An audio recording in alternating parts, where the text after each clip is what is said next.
मैं राकेश त्रिपाठी जी के पास दोबारा से आपको लेकर चलूंगी। राकेश जी के पास चलते हैं जरा। राकेश जी तो हैं हमारे साथ या नहीं है?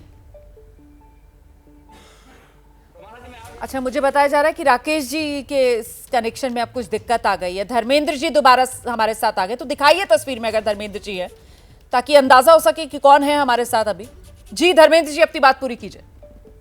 रोमाना जी, किसी प्रदेश के अंदर एक कैबिनेट मंत्री का लड़का ये बोले कि हम पुलिस की आंख निकाल देंगे और ये जीरो टॉलरेंस है क्या, ये कानून व्यवस्था है क्या? उसके जवाब में जो सरकार के सहयोगी मंत्री हैं भारतीय जनता पार्टी के दयाशंकर सिंह, वो बोलते हैं कि हम कलेजा निकाल लेंगे।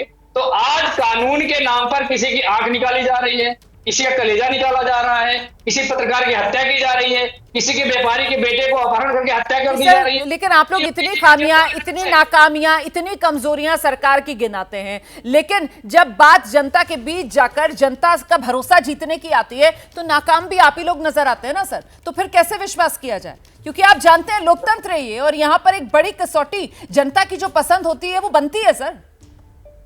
रोमाना जी, 2024 में जनता ने हमें आशीर्वाद दिया था और हम अपनी बात पहुंचाने में सफल थे। आज भी हम उसी काम पर आगे बढ़ रहे हैं और हम निश्चित रूप से कह सकते हैं कि भारतीय जनता पार्टी कितनी भी मुद्दों से भटकाती रहे, त्योहार में कोई महंगाई की बात ना करे तो रंग में जहर डालने का काम भारतीय जनता पार्टी करेगी।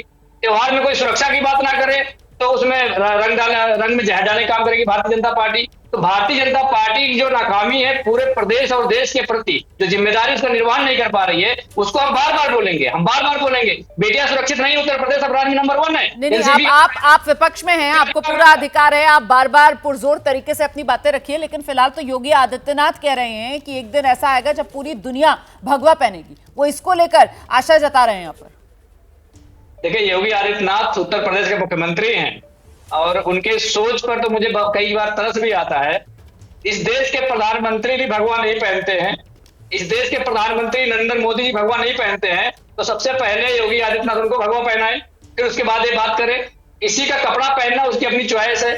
पूरे देश को अगर यही तय कर देंगे कौन सा कपड़ा पहनना है, कौन सा कपड़ा नहीं पहनना है। अभी आपने देखा इनके विधायक ने क्या बोला, इनके विधायक ने बोला कि हम हॉस्पिटल में मुस्लिमों के लिए अलग वार्ड बना देंगे। तो ये देश की अखंडता को चुनौती देने वाली भारतीय जनता पार्टी के विधायक योगी आदित्यनाथ को सुनाई नहीं दे रहा है। इसका मतलब ये देश को बांटना चाहते हैं। ये वो लोग हैं जो अंग्रेजों की गुलामी करते करते यहाँ तक आए। और मैं आपसे कहता हूं ये अच्छा ठीक है, राकेश जी अब हमारे साथ आ गए। अब मैं आपसे सवाल नहीं करूंगी, राकेश जी के पास मैं लेकर चल रही हूँ दर्शकों को। ठीक है, मैं राकेश जी के पास लेकर चल रही हूँ दर्शकों को। राकेश जी, क्या जिस बात का जिक्र अभी देखिए धर्मेंद्र जी भी कर रहे थे कि साहब आप बीजेपी के विधायकों के बयान उठाकर देख लीजिए, इस तरीके के जहरीले बोल, इस तरीके के समाज को हिंदू मुसलमान में बांटने वाले बोल, सर ये आस्था पर हमला स्वीकार नहीं। योगी आदित्यनाथ जब ये बात कहते हैं तो क्या ये मुसलमानों पर अप्लाई नहीं होता है क्या, कि मुसलमानों को लेकर कोई भी नेता कुछ भी बोल देगा सर, उनकी आस्था को लेकर कोई कुछ भी बोल दे, उस पर कोई रोक टोक नहीं है? देखिए रोमाना जी, मैं बहुत चुनौती देकर के कह रहा हूं कि देश में कहीं कोई इंसिडेंट आपको अगर ध्यान में आ रहा हो कि कहीं मुहर्रम के जुलूस पर किसी प्रकार का पथराव किया गया हो, ताजिया के जुलूस पर पथराव किया गया हो, या कहीं ईद के दिन पे दंगा की नौबत आ गई हो, कभी भी मुसलमानों के किसी त्योहारों को लेकर के कभी भी असहिष्णुता नहीं देखने को मिली है, कहीं हिंसा देखने को नहीं मिली है। लेकिन मैं आपको रोक रही हूं सर, होली पर भी मैंने कभी इस तरीके का माहौल बनते हुए नहीं देखा जैसे इस बार होली पर स्थिति बन गई है ना। मतलब पता नहीं, होली ऐसा लग रहा है जैसे हवा बन गई है। होली में सभी रंग खेलते हैं सर, और होली में ज्यादातर ये नसीहतें जरूर सुनी जाती थी कि साहब जबरदस्ती किसी पर रंग मत डालिए, जो होली खेलना चाह रहा है उसी के साथ होली खेलिए। लेकिन इस बार तो बिल्कुल ही अलग तरीके के बयान सामने निकल कर आ रहे हैं, समाज को बिल्कुल बांटने वाले। जी, इसी संभल की बात कर रहा हूं 1978 में, इसी 1978 में जरा आर्काइव पलट कर देख लीजिएगा। हाँ। 1978 में संभल में इसी होली के उत्सव को ही, इसी होली के उत्सव पर ही हिंसा की शुरुआत हुई थी और 184 निर्दोष हिंदुओं का नरसंहार हुआ था इसी होली के उत्सव पर। पूरे देश में होली पर हमेशा पीस कमेटी की मीटिंग करनी पड़ती है,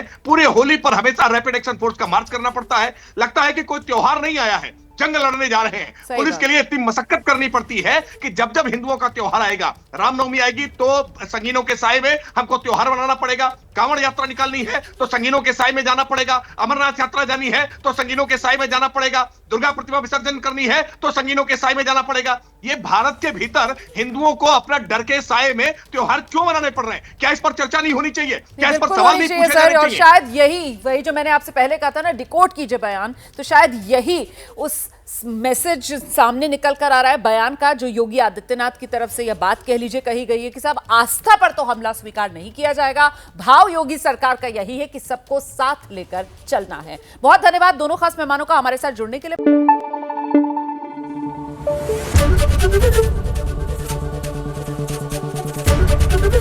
एबीपी न्यूज आपको रखे आगे।